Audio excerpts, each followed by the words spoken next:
Ladies and gentlemen, Mr. Chante Earl. Thank you, sir. Mr. Rich Wallace, what a great individual. And I want to thank you, first of all, for allowing me to come up here this afternoon and speak to this amazing crowd. Hello, everyone. Everybody, just go ahead and stand up and stretch real quick, because I know you've been sitting for quite some time. Pull out your phones while you're stretching, because I've got some things that I'm going to share with you this afternoon. I still cannot believe that I'm here with you today speaking on artificial intelligence. I can't believe that I'm an author of a book, been married over 30 years, and been an entrepreneur for the majority, seems like, of my life in one way or another. But my story didn't really start there. It actually started at about 11 years old. I was at the local library. Every summer, I had to go to the library. I lived with a single dad, and he told me that do not go home, go to the library while all the rest of the kids were actually out playing. I was at the library, and while I was at the library, I remember a time to where I saw a computer, and this computer, I used to turn it on from the back and then run. And they're like, do not touch this thing. And I'm like, what is this? And they're like, do not touch it. But one day, a gentleman approached me and he said, hey, do you want to learn how to code? How to actually write code? I said, yeah, sure. I'm 11. I didn't know any better. So that summer, he actually taught me how to write a single line of code.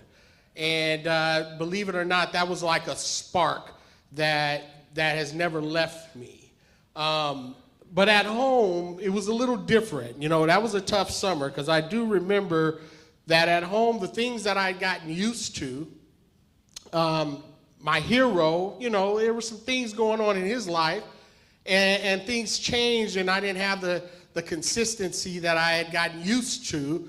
And I found myself sometimes having to walk home from the library and even walking to the library. Have you ever had a moment in your life where you had a big dream on one end, but behind the scene you were dealing with some challenges, but yet you still had to show up, right? So that's what I continue to do. I showed up every single day over that summer, and I did learn how to make a little stick figure walk across the screen. And that was my first incident in coding.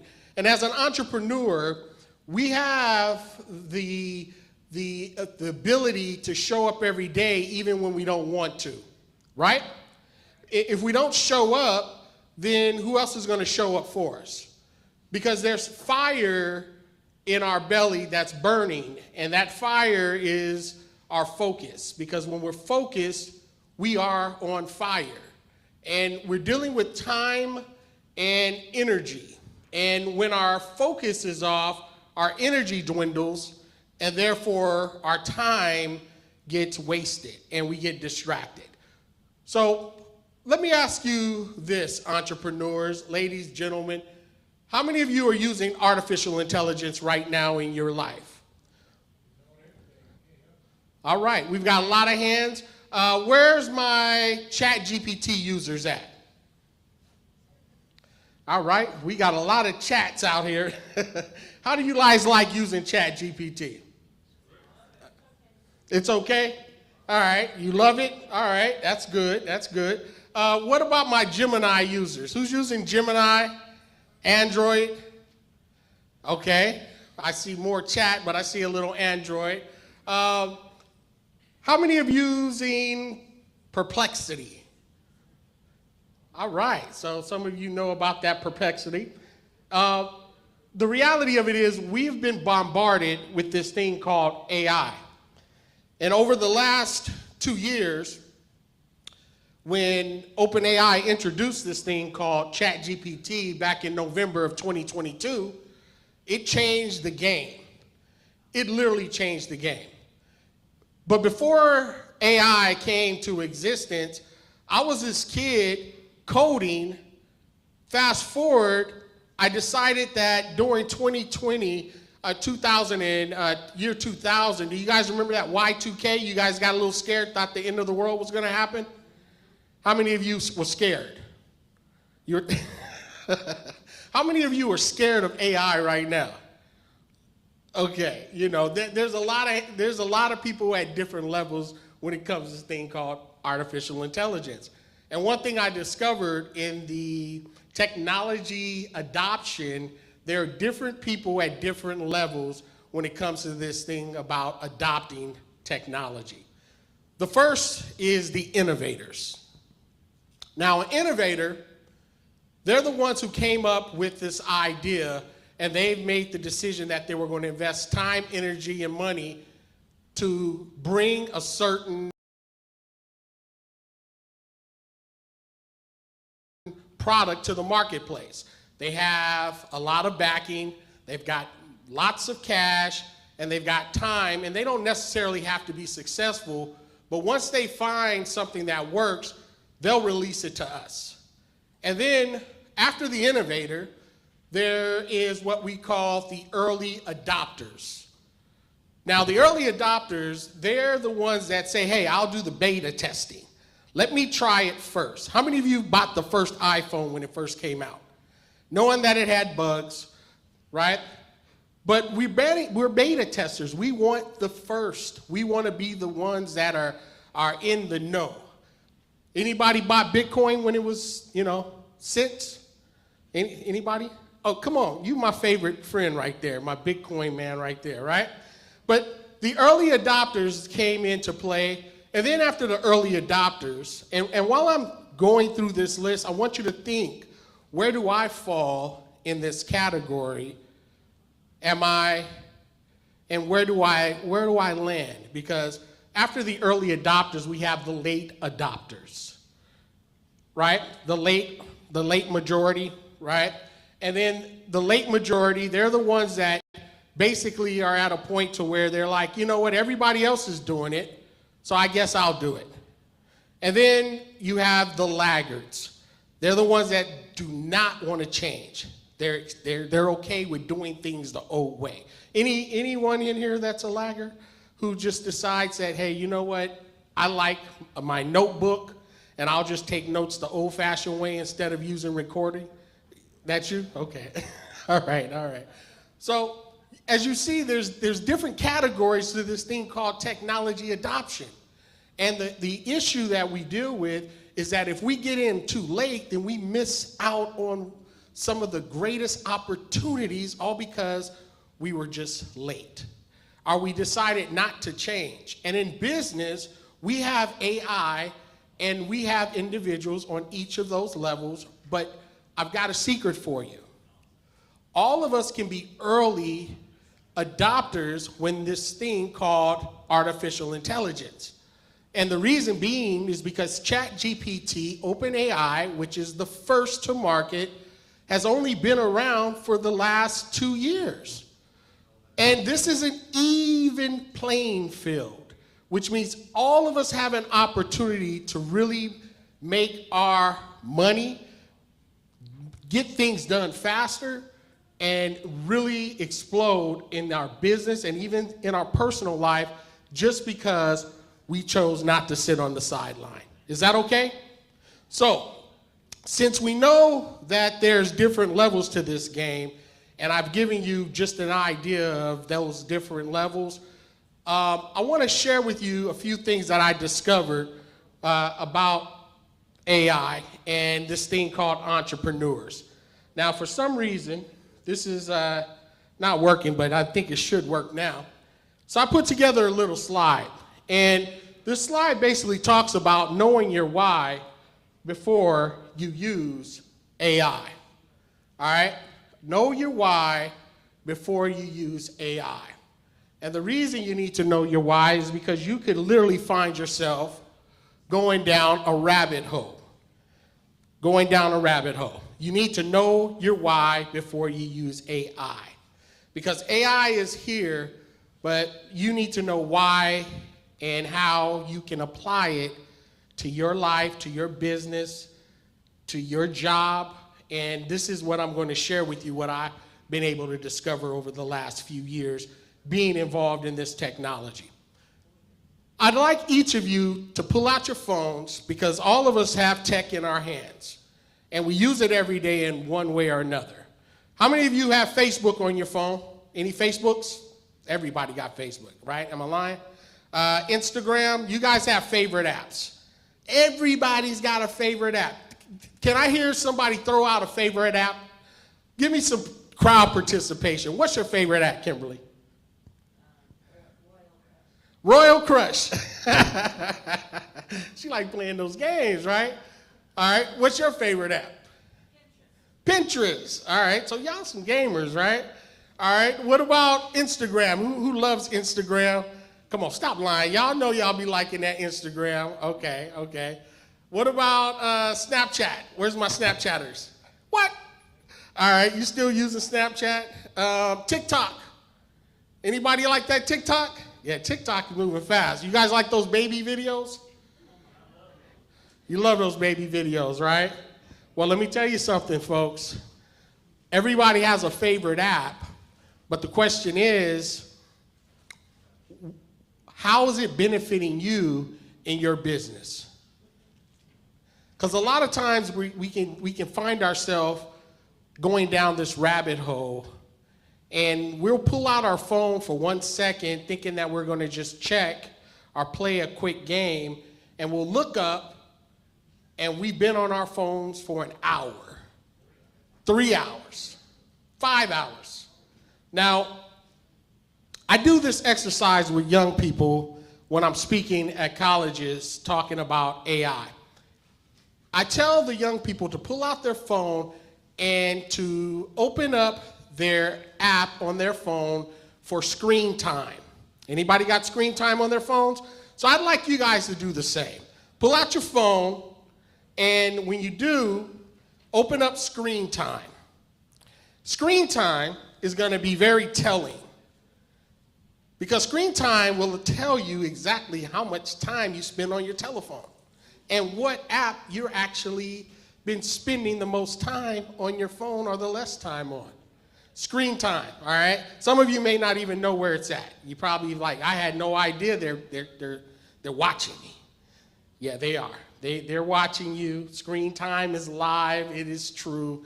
But when you find it, you might be shocked to see that you've been spending 40 hours a week on one app, and you still broke. And then you say, why? You haven't invested in yourself to create a new skill. It's not just you, it's everybody, because distractions are everywhere. So since you already had your phone out, you probably went ahead and scanned that. I'll bring it back to you. But one thing that I discovered, that there's 3 types of AI entrepreneurs, and these are AI archetypes, okay? And I'm going to share with you what they are right now. If you know your why before you use AI, it's going to save you a lot of time. And these 3 AI archetypes, one is called the fortress builder. The second one is the gold panner, and I'm going to tell you exactly what each one is. And then the last one I classified as the phoenix. Now you may be asking, well, what does that mean? What are you talking about, Chante? Well, let me share with you what it is. A fortress builder is this, and a fortress builder is a business owner who's already established.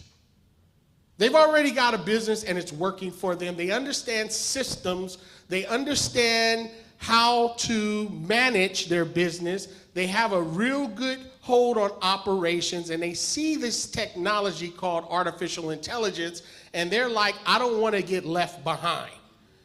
But they know that if they spend time trying to learn this, it's going to take away from the money-making activities, and they're like, I don't want to have to learn something new. They're fortress builders. They're really good at what they do.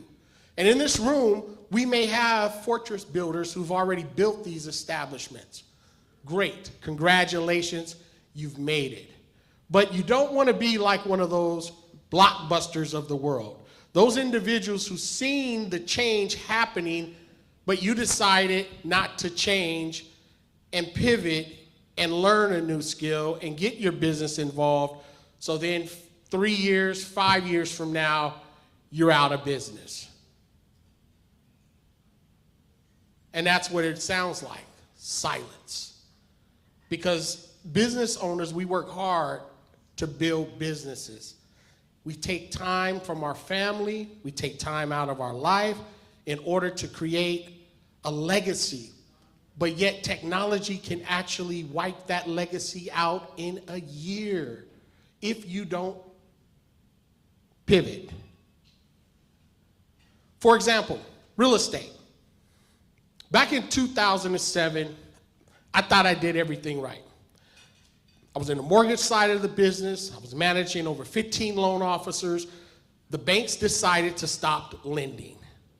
We experienced one of the worst recessions that the world has ever seen. And many homeowners lost their jobs. Many homeowners lost their homes during that time. And here I am as a loan officer thinking that I did everything right. Now I had to figure out, well, what's next? Slowly but surely, I started losing my fancy cars, my big home, and I was like someone standing on a roof with the white flag trying to figure out what I'm going to do. And many of you probably can relate to that because you were experiencing similar things in your life. So I decided to pivot. And I said, you know what? What's this thing called getting money online? Oh, people were making money with online courses, building websites, doing SEO, search engine optimization. I love technology. Let me get involved in that. So I pivoted into building websites, working on marketing, helping small businesses build web funnels. And if you're a business owner, if you don't know what a web funnel is, you're in trouble. That's 2010 language. You need a funnel. So, as that time elapsed, I wrote a book, made some changes, and I made some money. But it wasn't like I was making a whole bunch of money because I seemed like I was always just a little bit behind. Like, have you ever did something, you're like, man, I know this is the one, but you realize that others are doing well, but you're just getting late. Am I the only one? Yeah. I was late to the party, but I was still in the party. But I didn't pivot. So right now, businesses are at this moment where they're thinking, hey, you know what? I need to do something different. So they have to decide on how they're going to pivot into this new technology. So for those fortress builders out there, I've got a secret, and I've got a strategy that can help you pivot. This is what it is. You need a Jedi council. Do you remember Star Wars and the Jedi Council? You know, they had Yoda and all the necessarily, individuals with all the power on one council, and they asked certain questions. Well, guess what? That Jedi Council is what every fortress builder needs. You don't need to learn a new skill. You just need to have someone on your team that understands the new skill and the new technology where you can actually talk to and find the answer and the solution. Do you guys agree with that? That saves you time, and it shows that you're a very smart business owner. I'm reminded of a story in the book of Think and Grow Rich. They talked about Henry Ford. Henry Ford, he only had a 6th grade education. Now, many of the other individuals in the Ford, or in that time, thought he was a very dumb man. How could he create this new thing called the automobile, right? It's old technology, They're like doing the buggies, but he saw something more. He saw that cars could get you a lot further, and everybody in the world could actually own one of these things. So what he ended up doing within that is they put him on trial. And when he went on trial, someone asked him, they asked him a series of questions. Mr. Ford, with only a 6th grade education, how do you think this idea is going to actually work? And he said something so brilliant. He said, you know, I don't clutter my mind with unnecessary things because I have lawyers and attorneys and individuals who I could just call upon and bring me the answer within a minute or two. That's a counsel. And everybody looked at him, even including the judge, and said, you know what? That doesn't show that this is a dumb man. This is a very smart man.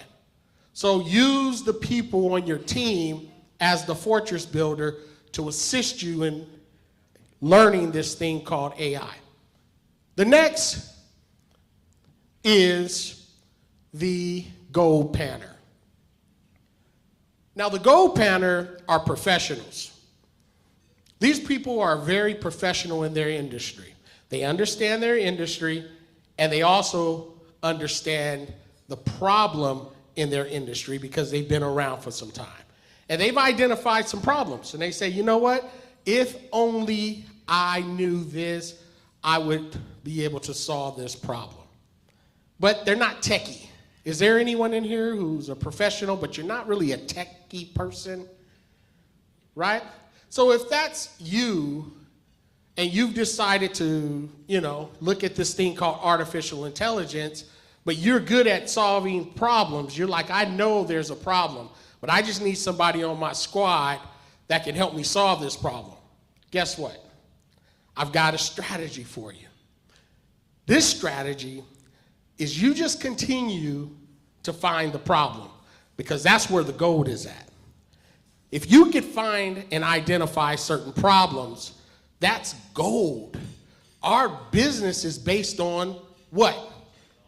Solving problems. The challenge is the bigger the problem we solve, the more money we make, right? At the end of the day, that's what it's all about. So if you have the ability to identify problems, all you need now is someone on your team that can assist you in learning the technology to help you solve it. So you partner with someone that can teach you as you go. He's like your mentor or your coach. And you look over their shoulder and see how they're solving the problem until you learn the necessary skill set, where then you can solve it on your own and you can get all the money. Ain't nothing wrong with some money versus all or none. Which would you rather have? You want it all or some? Give me some, right? Until I'm able to get it all, right? Because at the end of the day, you still have to learn the skill set. So that's the gold panner. The final one is called the fortress builder. No, that's the first one. It's the phoenix. By the way, there's a lot of phoenixes probably in this room right now. People who are just starting over. People who have spent a lot of years climbing a ladder and decided that, you know what, that ladder has actually been leaning on the wrong wall. That's painful when you realize that. You're like, you know what, I got to change something. This is just not working anymore. But I want to learn about this thing called AI. I want to learn how to use this technology in a way that's going to help me. And I want to start teaching people how to do artificial intelligence and make some money. Well, guess what? Even though you're a phoenix, you're at the right time, because now you're able to go all in. You're able to learn this technology by taking certain courses, spending some time instead of on your phone, reading, listening to audio, and deciding that you're going to stick with one tool at a time. Because the challenge that I've seen with all of these three AI archetypes, especially the phoenix, is that it's like Alice in Wonderland. You'll start it and then you'll switch to another tool before you learn the first one. Are you guys following me? And then you'll find yourself wasting more time than you actually save. Is that okay? So find one. If it's ChatGPT, master it.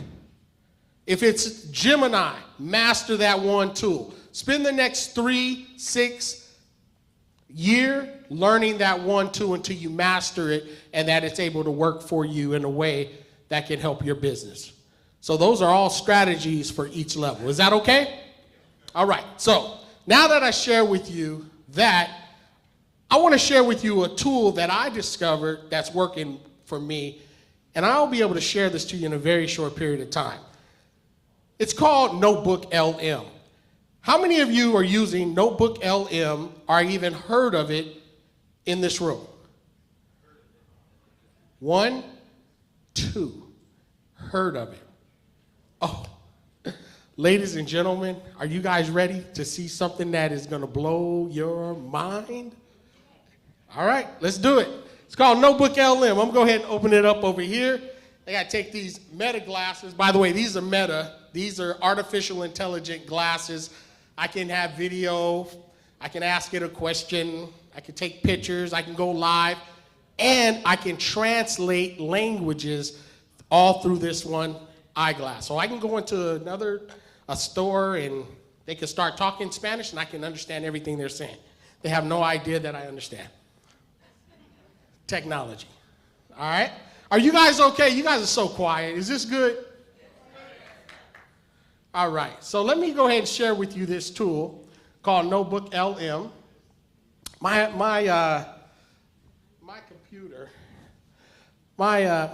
computer is not mirrored, but it's okay because I'm here with you and you're with me. Okay.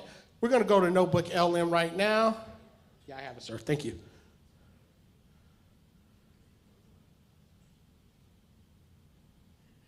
Come on now. Come on.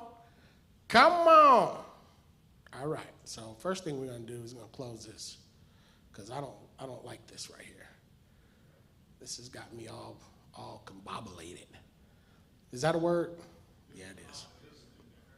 What? Oh, y'all going to say something now. Stop using words you don't know, Chante. All right. You guys got to work with me, okay? There we go. This thing is not playing here. We're going to mirror this. There we go. Now I can work in a way that is able. I'm sorry to turn my back towards you, but I got to take care of this for us as a family. I'm going to go to Notebook LM. The first thing I'm going to do is open it up on my computer, and it's called Notebook LM. And it's actually made, this tool is actually from Google, okay? Notebook LM. And the thing about this Notebook LM is this. It understands anything. Sources, information that is specific to you. In other words, the internet in itself has a lot of information. But not all of it is good information because you don't necessarily need to know everything. But you need to know something that's specific, tools and sources that you can use. Here's a perfect example of Notebook LM.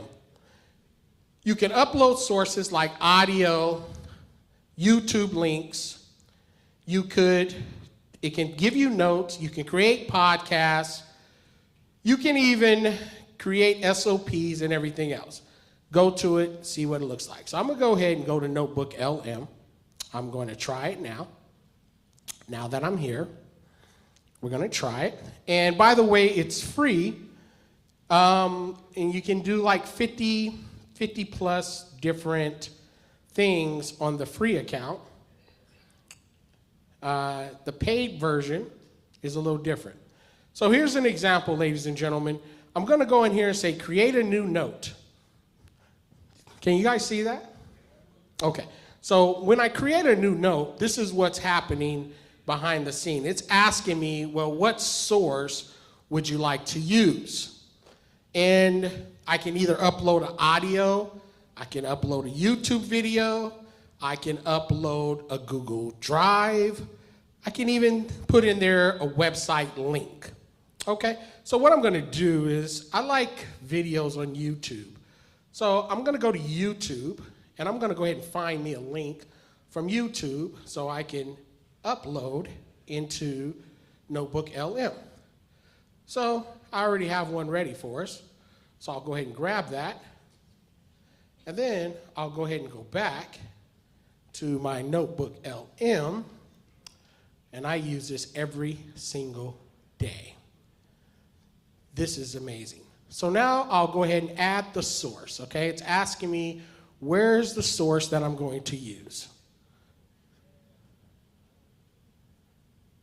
And in this source, we're going to go ahead and add it.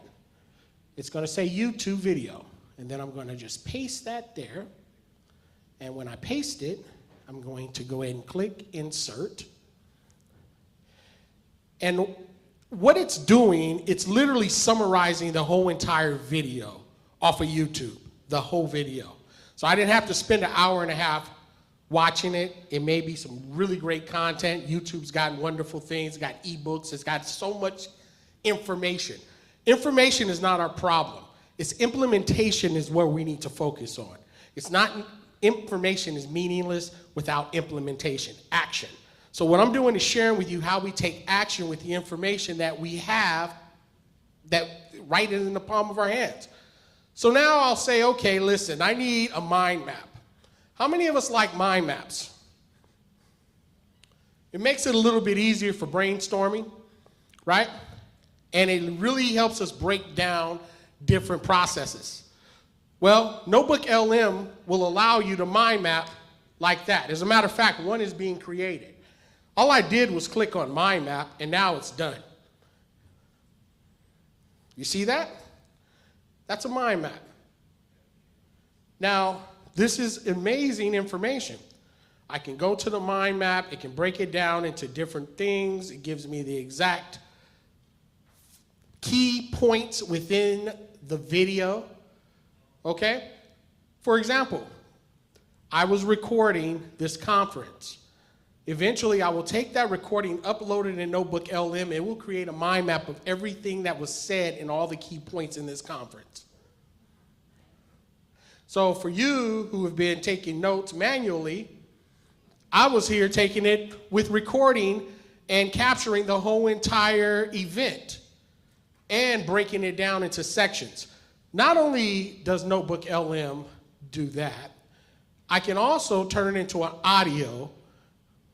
And while that's working, I can also turn it into a video, slideshow. And while that's happening, I can also create a report. This report could be study notes. I can create an SOP based on companies' documents from Excel, from Word, from a handbook, and create a whole entire SOP and everything else from this one piece of software. So, Notebook LM does a lot. So, ladies and gentlemen, while that's working, do you guys have any questions? Yes.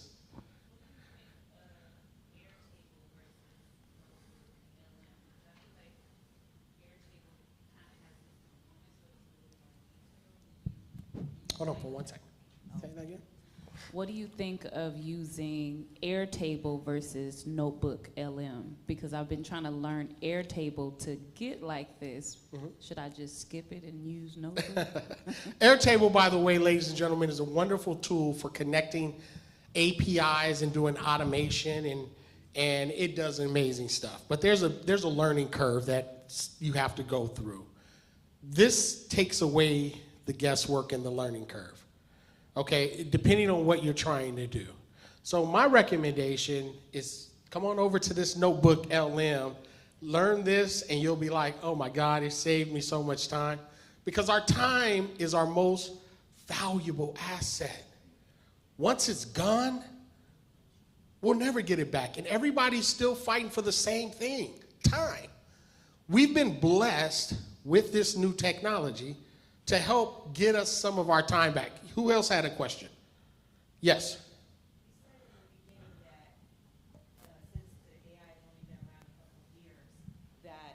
We are at the beginning. We are the, what did you call us? Like the beta testers, you called us? We are. The early adopters. Early adopters. Yes.